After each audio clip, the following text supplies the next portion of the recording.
Hello Bacha Party! Welcome back to your channel Target 100 where we are trying to score 100 in social science. आज के video में हम class 10 geography का first chapter resources and development करने जा रहे हैं।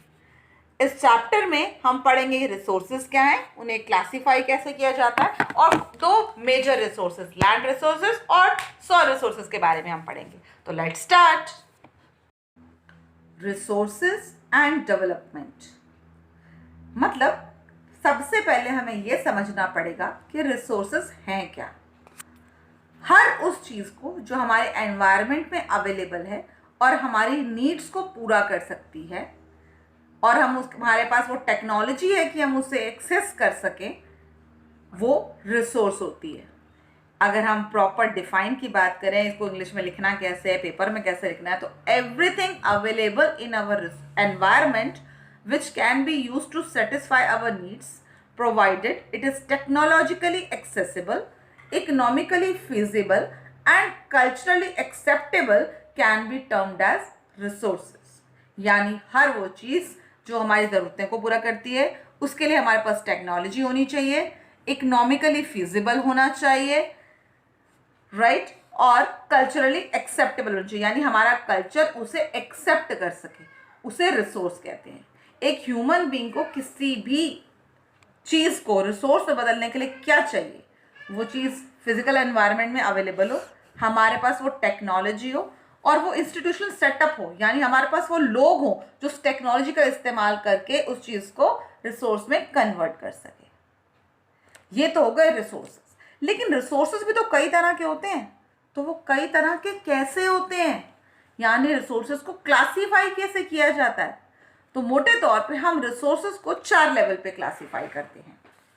पहला, basis of origin, basis of exhaustibility, basis of ownership and bases of status of development. Basis of origin जो हमारा पहला तरीका क्लासिफिकेशन का, इस कैटेगरी में हम अपने रिसोर्सेज को 2 हिस्सों में बांट देते हैं, बायोटिक और अबायोटिक। बायोटिक यानी जो भी हमें अपने बायोस्फीयर से मिलता है, जिसमें लाइफ होती है, वो होते हैं बायोटिक रिसोर्सेज। जैसे तुम और मैं, human being, animals, plants, fisheries, ये सब हमारे बायोटिक रिसोर्सेज हैं। दूसरे होते हैं अबायोटिक, यानी कि जो नॉन लिविंग होते हैं, नॉन लिविंग जिसमें जान नहीं होती लेकिन हमारे काम तो आ रहे हैं ना, जैसे आपके रॉक्स हैं, मिनरल्स हैं, मेटल्स हैं, ये सब अबायोटिक रिसोर्सेज होते हैं।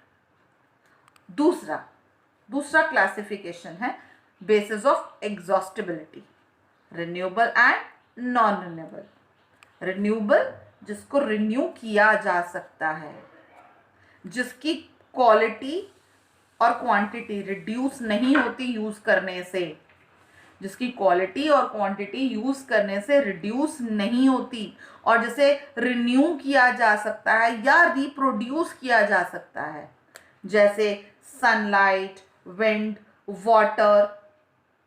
ये सब ऐसी चीजें हैं जिनका स्टॉक कंटिन्यूअस रहता है, आपने यूज किया तो वो खत्म नहीं हो जाएगा, राइट।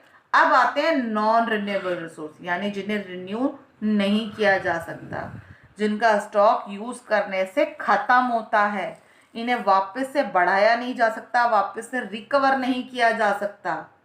इनकी क्वांटिटी आज या कल खत्म हो ही जाएगी क्योंकि वो फिक्स होती है। इनको दोबारा बनने में एक अच्छा खासा टाइम लग जाता है, मिलियन ऑफ ईयर्स, जैसे कि कोल, पेट्रोल, मिनरल्स, राइट। आप कहोगे मैम ये तो 10 बार पढ़ी हुई चीज़ें हैं, 8th में भी पढ़ी थी, 9th में थोड़ा बहुत पता ही था इसके बारे में, और साइंस में भी तो पढ़ते हैं ये सब, biotic, abiotic, renewable, non renewable. I agree, पर ठीक है ना, पढ़ना तो अभी भी पड़ेगा, 10th है भाई, बुक में है तो करना ही पड़ेगा। अगला बेस आता है हमारा ओनरशिप का। ये नहीं पढ़ा तुमने पहले, जो हम अब पढ़ने जा रहे हैं। इसमें पहला होता है इंडिविजुअल रिसोर्सेज, यानी वो रिसोर्सेज जो किसी के पर्सनल होते हैं, प्राइवेट होते हैं। आपका घर, आपकी कार, वो आपके पर्सनल रिसोर्सेज हैं, यानी इंडिविजुअल रिसोर्सेज हैं। दूसरे होते हैं कम्युनिटी रिसोर्स, यानी ऐसे रिसोर्सेज जिनकी एक्सेस पूरी कम्युनिटी को मिलती है, आपकी कार की एक्सेस पूरी कम्युनिटी को नहीं मिली हुई, इसलिए वो इंडिविजुअल था। लेकिन जो पब्लिक पार्क है, प्लेग्राउंड है, ये तो पूरी कम्युनिटी का होता है ना। आपसे परमिशन लेके कोई पार्क में नहीं जाएगा क्योंकि वो आपका पर्सनल नहीं है, राइट। तो ये होते हैं कम्युनिटी रिसोर्सेस। इसमें तीसरी कैटेगरीज आती है नेशनल की, नेशनल रिसोर्सेस, यानी वो सारे रिसोर्सेज जो आपकी कंट्री के अंदर अवेलेबल हैं, उसकी टेरिटोरियल बाउंड्री के अंदर अवेलेबल हैं, राइट। जैसे कि आपको अच्छे से याद होगा, कुछ कुछ इंडिया का मैप ऐसे सा होता है, राइट, कुछ ऐसे से करके। इसमें यहाँ भी टेरिटोरियल बाउंड्री है, तो इस बाउंड्री के अंदर का हिस्सा सारा। साथ ही जो कोस्ट लाइन है ना, कोस्ट लाइन से लगभग 12 नॉटिकल माइल्स या फिर 22.2 किलोमीटर तक का हिस्सा, ये वाला, ये इस ओशन के अंदर जो रिसोर्सेज अवेलेबल हैं वो भी आपके नेशनल रिसोर्सेज होते हैं। चौथा, इंटरनेशनल रिसोर्सेज। इंटरनेशनल यानी वो रिसोर्सेज जो किसी एक नेशन के ना होकर सबके होते हैं, यानी जो दो ओशियन के अंदर 200 किलोमीटर की स्पेशल इकोनॉमिक जोन से आगे के होते हैं, या फिर जो आपके एटमॉस्फेयर में अवेलेबल हैं, जैसे कि सोलर एनर्जी, सन है, मून है, मार्स है, किसी का पर्सनल नहीं है। अमेरिका ये नहीं बोलेगा मैं चांद पे पहले गया तो चांद मेरा हो गया, हम नहीं कहेंगे हम मार्स पे पहुंच गए थे तो मार्स हमारा हो गया, या सन हमारे एरिया में दिख रहा है तुम्हारे एरिया में नहीं दिख रहा है, ऐसा कुछ नहीं है। यानी ये सारे रिसोर्सेज इंटरनेशनल रिसोर्सेज हैं। Now, basis of status of development.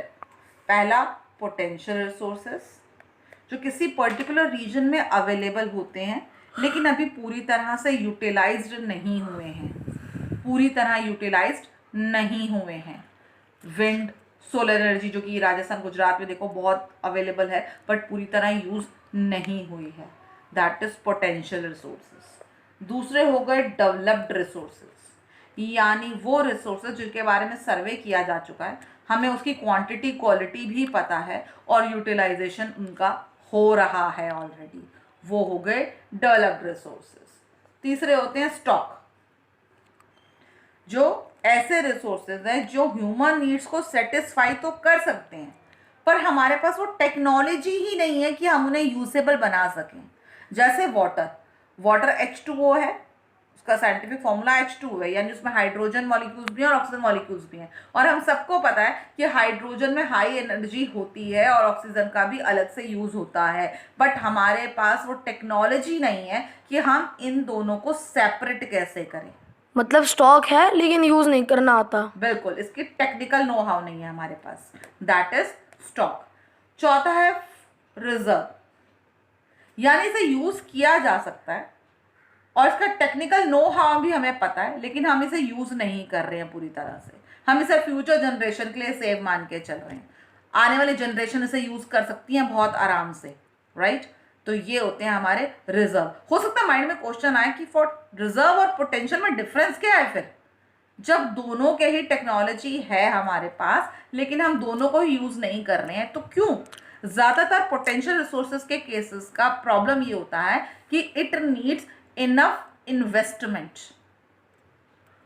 और दूसरा डिफरेंस ये होता है कि पोटेंशियल रिसोर्सेज जो होते हैं उन्हें रिप्लेनिश करने की रिक्वायरमेंट ज़्यादा नहीं होती है, जबकि रिजर्व के केस में रिप्लेनिश करने की रिक्वायरमेंट भी होती है, राइट। यानी हमने 4 तरीके से समझा क्लासिफिकेशन को, basis of origin, biotic abiotic, basis of exhaustibility, renewable and non renewable, basis of ownership, इसमें आपका इंडिविजुअल, कम्युनिटी, नेशनल और इंटरनेशनल रिसोर्स आते हैं।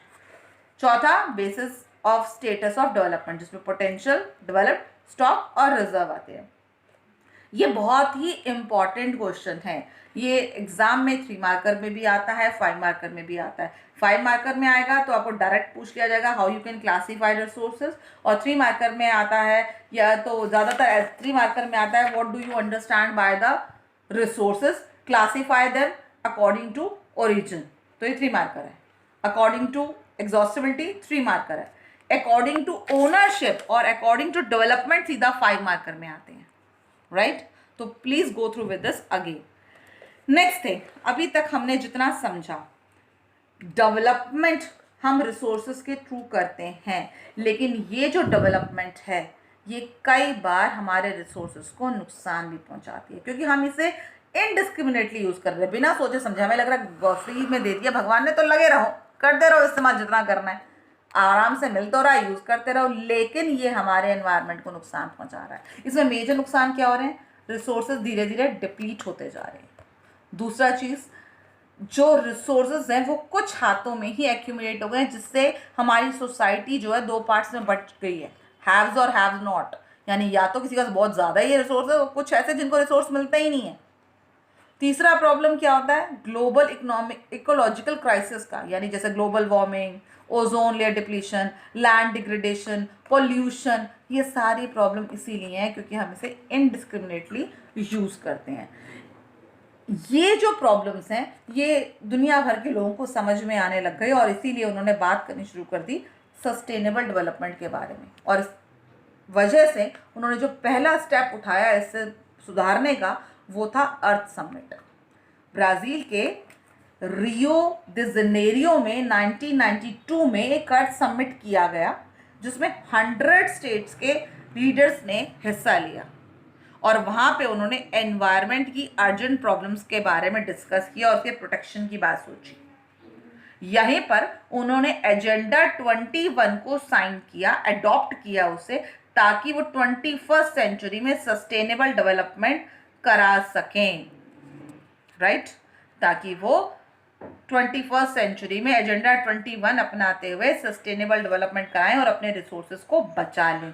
अक्सर ये अर्थ समिट को डिस्क्राइब करने के लिए 3 मार्क्स में आ जाता है, जिनमें से 1 मार्कर तो आपको दिख ही रहा, बहुत सारे होंगे कि कहाँ हुआ था, कब हुआ था, कितने स्टेट थे, क्या अडॉप्ट किया था उन्होंने, ये सब 1 मार्कर वाली बातें हैं। एजेंडा 21 अगेन जो आ रहा है आपका, ये भी 3 मार्कर में भी आ सकता है और इसमें 1 मार्कर की कुछ लाइन्स हो सकती है जो मैं समझा रही हूँ आपको। मैम इसमें दिक्कत ही क्या? अभी तो हमने पढ़ा एजेंडा 21 अर्थ समिट में हुआ था, एग्जैक्टली यही था, लेकिन लिखना कैसे है?